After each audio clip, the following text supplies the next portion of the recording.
जनपद जालौन की 5 बड़ी वारदातें, लव जिहाद से लेकर वर्दीधारी डकैत तक, शिक्षा में भूचाल और कोर्ट का कठोर फैसला। जुर्म, जज्बा और जवाबदेही का महासंग्राम। जनपद जालौन बुधवार को एक ही दिन में जुर्म, न्याय, शिक्षा और मानवीयता के कई ऐसे सनसनीखेज घटनाक्रमों को गुजरा जिसने जिले भर में हलचल मचा दी। एक ओर जहां रामपुरा क्षेत्र में धर्म परिवर्तन के प्रयास के साथ नाबालिग किशोरी के अपहरण और लव जिहाद का मामला सामने आया, वहीं दूसरी ओर बेसिक शिक्षा विभाग में शैक्षिक गुणवत्ता की अनदेखी पर 2 विद्यालयों के पूरे स्टाफ का वेतन तत्काल रोक दिया गया। न्यायिक गलियारे से एक कठोर संदेश जारी हुआ जब पुलिस पर जानलेवा हमला करने वाले अपराधी को 45 माह की सजा सुनाई गई। लेकिन सबसे बड़ी सनसनी तो तब फैली जब डकैती की साजिश रचते पकड़े गए 6 बदमाशों में एक सीआरपीएफ जवान का नाम सामने आया, जो गड़े धन के अंधविश्वास में अपराध करने उतरा था। इन सब के बीच कोंच रेलवे स्टेशन पर कुशीनगर एक्सप्रेस को रोककर प्रसव पीड़ा से कराह रही महिला को बचाकर रेलवे और आरपीएफ ने इंसानियत की अनूठी मिसाल पेश की। जालौन की कानून व्यवस्था, शिक्षा प्रणाली और सामाजिक ताने बाने को झकझोरने वाले इन 5 बड़े घटनाक्रमों का विस्तृत ब्यौरा। अब समाचार विस्तार से। जनपद जालौन में रामपुरा थाना क्षेत्र के जगम्मनपुर गांव से सामने आया मामला लव जिहाद की आशंका को जन्म देता है। गांव निवासी इकबाल अली उर्फ आनिस उर्फ आमेद पुत्र सद्दीक अली ने गांव की ही एक नाबालिग किशोरी को बहला फुसलाकर अपने प्रेम जाल में फंसाया और उसे अपने साथ भगा ले गया। आरोप है कि आरोपी ने किशोरी पर जबरन धर्म परिवर्तन करने का दबाव बनाया, जिसका खुलासा किशोरी के सकुशल बरामद होने पर हुआ। पीड़ित किशोरी के पिता की शिकायत पर थाना रामपुरा में तत्काल मुकदमा अपराध संख्या 100/2025 दर्ज किया गया। पुलिस अधीक्षक डॉ. दुर्गेश कुमार ने मामले की गंभीरता को समझते हुए तत्काल गिरफ्तारी के निर्देश दिए, जिस पर क्षेत्राधिकारी माधोगढ़ अंबुज कुमार के पर्यवेक्षण में और थाना प्रभारी रजत कुमार सिंह के नेतृत्व में जगम्मनपुर चौकी प्रभारी पंकज कुमार मिश्रा समेत एक विशेष टीम ने सक्रियता दिखाते हुए आरोपी इकबाल अली को गिरफ्तार कर लिया। किशोरी को सुरक्षित रूप से बरामद कर परिजनों के हवाले किया। पुलिस ने आरोपी के खिलाफ केवल अपहरण या पॉक्सो की धाराओं में ही नहीं, बल्कि भारतीय न्याय संहिता बीएनएस की धारा 87 अपहरण, 137(2) धमकी और 64(1) अपहरण, पॉक्सो अधिनियम की धारा 3/4 तथा सबसे महत्वपूर्ण उत्तर प्रदेश विधि विरुद्ध धर्म परिवर्तन प्रतिषेध अधिनियम की धारा 3/5 के तहत कठोरतम कार्रवाई की, जिसके बाद आरोपी को न्यायालय में पेश कर न्यायिक हिरासत में भेज दिया है। वहीं एसपी ने स्पष्ट किया है कि महिला सुरक्षा और बाल संरक्षण जालौन पुलिस की सर्वोच्च प्राथमिकता है। इधर जालौन के बेसिक शिक्षा विभाग में कामचोरी और शिथिलता पर बेसिक शिक्षा अधिकारी BSA चंद्र प्रकाश ने कड़ा रुख अपनाया है। बुधवार को उन्होंने डकोर ब्लॉक के कई परिषदीय विद्यालयों का औचक निरीक्षण कर हड़कंप मचा दिया।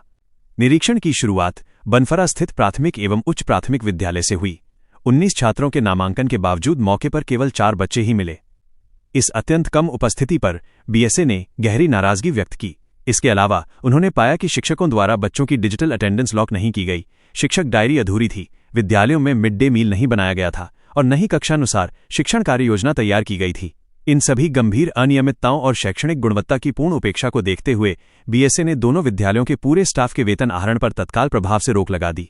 ये रोक शैक्षिक गुणवत्ता में सुधार होने तक जारी रहेगी। इसके तुरंत बाद उन्होंने प्राथमिक विद्यालय गुढ़ा खुर्द का भी निरीक्षण किया, जहां नामांकन के मुकाबले बच्चों की उपस्थिति काफी कम मिली। इस पर पूरे स्टाफ से कारण बताओ नोटिस स्पष्टीकरण मांगा गया है। BSA ने सख्त लहजे में कहा कि डकोर ब्लॉक के विद्यालयों की ये बदहाली खंड शिक्षा अधिकारी डकोर प्रीति के शिथिल पर्यवेक्षण का स्पष्ट प्रमाण है। उन्होंने BEO प्रीति को भी स्पष्टीकरण नोटिस जारी कर पूछा है कि शिथिलता के लिए क्यों न विद्यालय स्टाफ के साथ साथ उनके खिलाफ भी विभागीय कार्रवाई की जाए। इस कार्रवाई से जिले के सभी शिक्षाकर्मियों में हड़कंप मच गया है।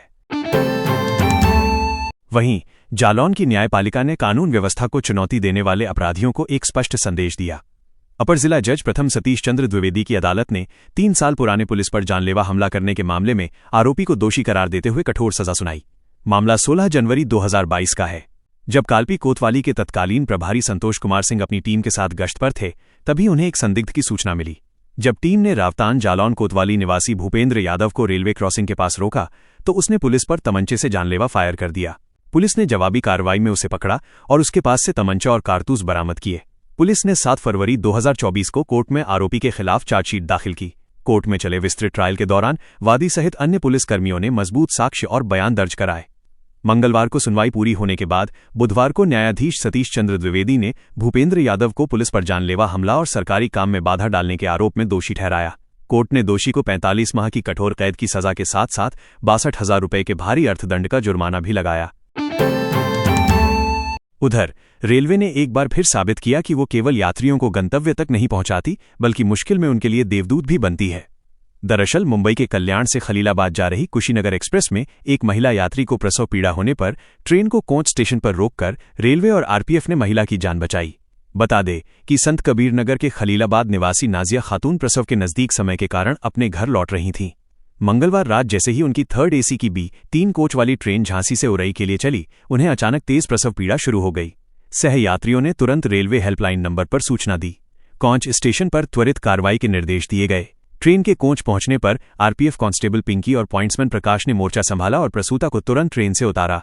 इस आपातकालीन स्थिति के कारण ट्रेन को रात 9:19 से 9:32 तक यानी पूरे 13 मिनट कोच स्टेशन पर रोकना पड़ा। नाजिया को तुरंत जिला अस्पताल पहुंचाया गया। अस्पताल के लेबर रूम में doctor Manjeet, staff nurse Rama और शशि की देखरेख में बुधवार सुबह 10:02 नाजिया ने एक स्वस्थ पुत्र को जन्म दिया। CMS डॉक्टर SK पाल ने पुष्टि की कि जच्चा और बच्चा दोनों पूरी तरह स्वस्थ और सुरक्षित हैं। बाद में उनके परिजन और सास शाहजहां भी अस्पताल पहुंच गए, जिन्होंने रेलवे की कार्यप्रणाली पर खुशी जताई। इधर गड़ेधन के लालच में डकैती की साजिश रचने वाला CRPF का जवान निकला। तांत्रिक की सपनों वाली कहानी पर इकट्ठा हुए थे कानपुर जालौन के शातिर अपराधी। बता दें कि जालौन पुलिस ने एक अंतर्राज्यीय आपराधिक साजिश का पर्दाफाश करते हुए गैंगस्टर शैली के एक गिरोह को दबोचने में सफलता हासिल की थी। सबसे हैरान कर देने वाला तथ्य ये है कि डकैती की साजिश रच रहे 6 पेशेवर बदमाशों में से एक भारत के प्रतिष्ठित अर्धसैनिक बल CRPF का कांस्टेबल निकला है। दरअसल कोच कोतवाली प्रभारी अजीत सिंह और SOG प्रभारी वरुण सिंह की टीम ने सोमवार रात उरई कोतवाली क्षेत्र के भेड़ के पास घेराबंदी कर इन 6 बदमाशों को गिरफ्तार किया था, जब वे एक बड़ी डकैती को अंजाम देने की योजना बना रहे थे।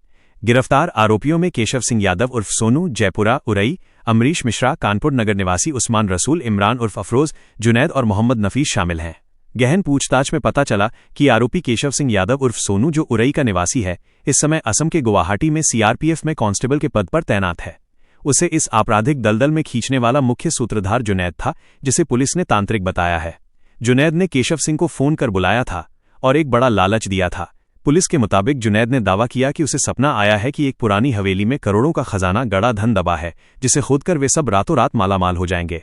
इसी अंधविश्वास और लालच में आकर CRPF जवान केशव सिंह ने छुट्टी ली और अपने अन्य शातिर साथियों के साथ मिलकर डकैती की इस खतरनाक साजिश को अंजाम देने की योजना बनाई थी, जिसे पुलिस ने समय रहते विफल कर दिया और डकैती की योजना बनाते समय ही सबके सब पकड़े गए।